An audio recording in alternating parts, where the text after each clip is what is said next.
We are here on this earth to become saints. We're here to become holy, to become loving like our Father, and to get to heaven.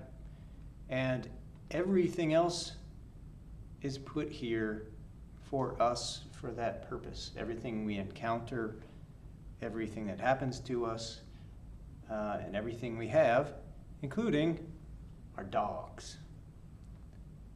So I want to go through 5 lessons that we can learn from our dogs, hopefully to help us to have that perspective more often, specifically with that relationship with our dogs. Those of you who have dogs or might be thinking about getting a dog. And the first lesson that I see that we can learn from our dogs is dependence. Dependence. Which in this country, I live in the United States, we think and talk a lot about independence, obviously. But our country is also founded upon dependence. In God we trust, we say. In God we trust. If you read the Constitution, the preamble, etc., the Declaration of Independence, you know, there's a lot about God, that our rights come from God, that we are founding our country upon that, upon individual rights as persons created by God with inalienable rights. That is a dependence. In God we trust. And, you know, if you're dependent or attached to something that's less than yourself, that is slavery. If there's anything you absolutely can't live without, then you are enslaved to that thing if it's less than yourself. But as humans who didn't create ourselves, who can't even make our own hearts beat, we actually, whether you realize it or not, are completely hanging from the hand of God at every moment, even just to be in existence. And the more we recognize that, and the more we embrace that, then the better off we are. And we can learn that from our dogs. You know, dogs are intensely dependent on their owners. You know, their relationship with their owner, with their pack, you know, their family is everything to them. I know, especially my dog Bosco. He doesn't ever want to be away from us, you know, and that dependence to, you know, give him what he needs, but most especially that relationship is really, you can, if you pay attention to dogs, you can learn that, and that's a healthy thing, and that's something we should develop with God. And that dependence on God, who is the almighty everlasting creator, of course is not slavery. It's actually wisdom. It's actually power. It's actually freedom. The next one that I think we can learn from our dogs is loyalty. This is probably the biggest thing that comes up when people think of dogs. And dogs' loyalty is really intense, as you can see in this picture here. You know, the dependence that you see, that attachment to their owner, and that loyalty to them. That's a really intense thing. We should be attached to God, detached from everything that's less than ourselves on this earth, but intensely attached to our God, like this dog is.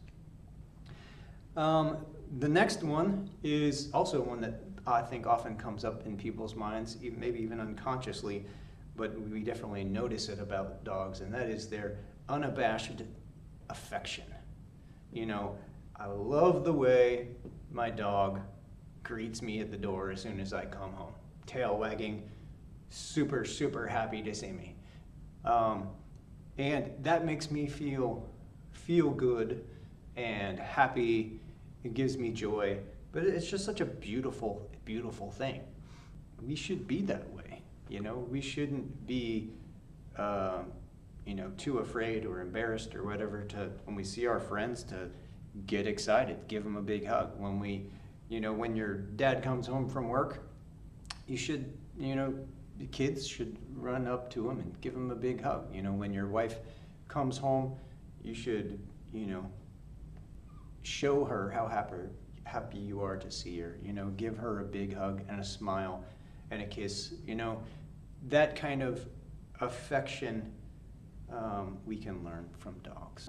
For one of my friends,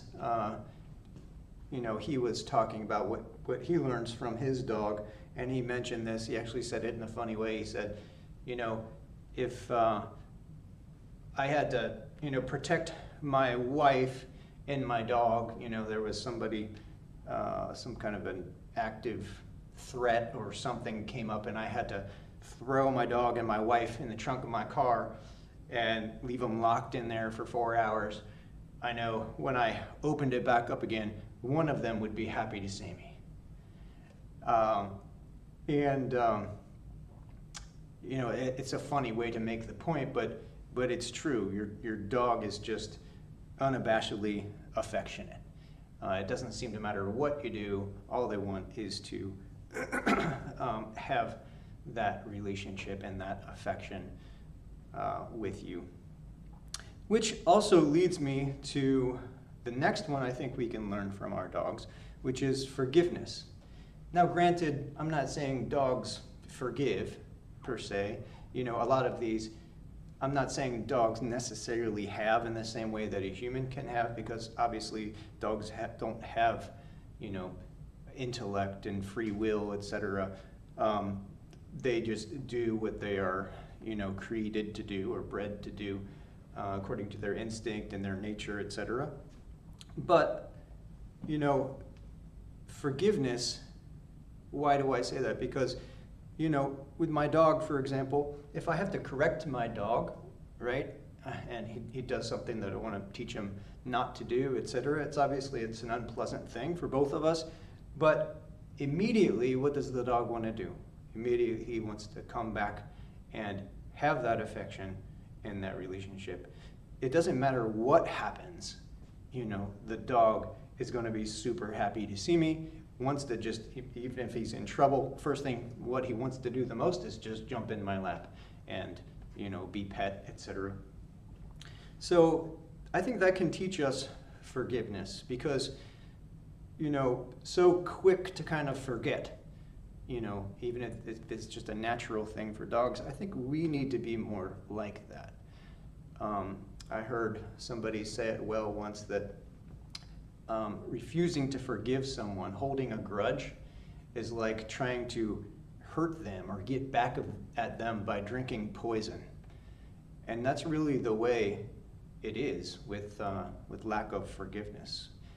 We tend to be angry or want to hurt that person, in return or whatever, when in reality, when we hold that grudge, all we're doing is hurting ourselves. We're poisoning our own soul. We're making ourselves miserable.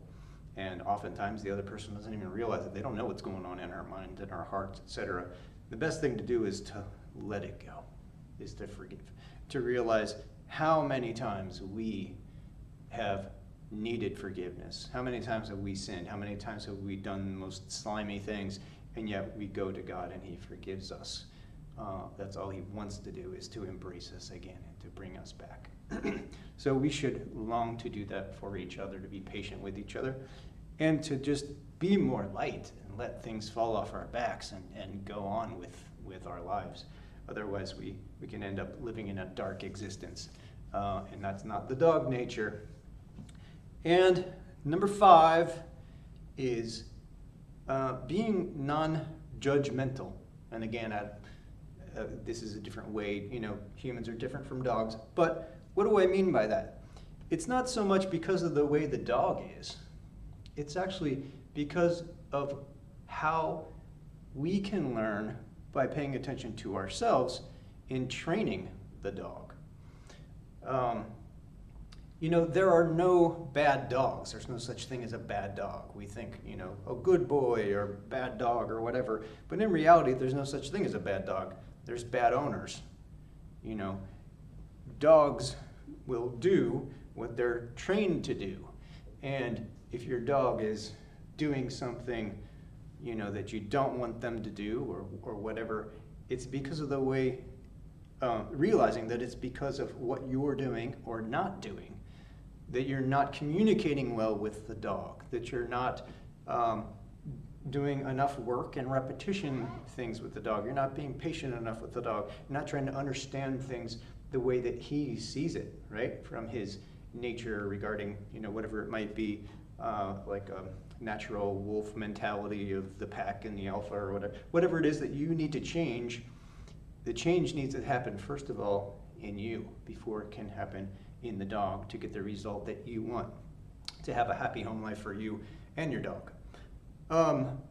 So that is a great lesson to constantly remind ourselves, to be patient, to realize first to put it on me, that it's my fault. So often, we lose something and we think, oh, who stole that, or those kinds of automatic kind of thoughts of everything's other people's fault, and people have bad intentions and all these kinds of thoughts that can come into our minds. At least some of us. I know it happens to me sometimes. And how often has that happened to me? And then I've found it that I realized I put it somewhere else I didn't think about, and it's actually my fault. And it's like, oh, I can't believe I thought that, or I went to that automatic conclusion. So similarly, controlling our anger, being patient, and stepping back and thinking, what do I need to do differently? That's really a good habit in life in general, and we can learn that in our relationship with our dogs. So I hope this has been helpful, and I hope you have a blessed relationship with your dog. And please pray for me, and I will pray for you. That is, oremus pro invice.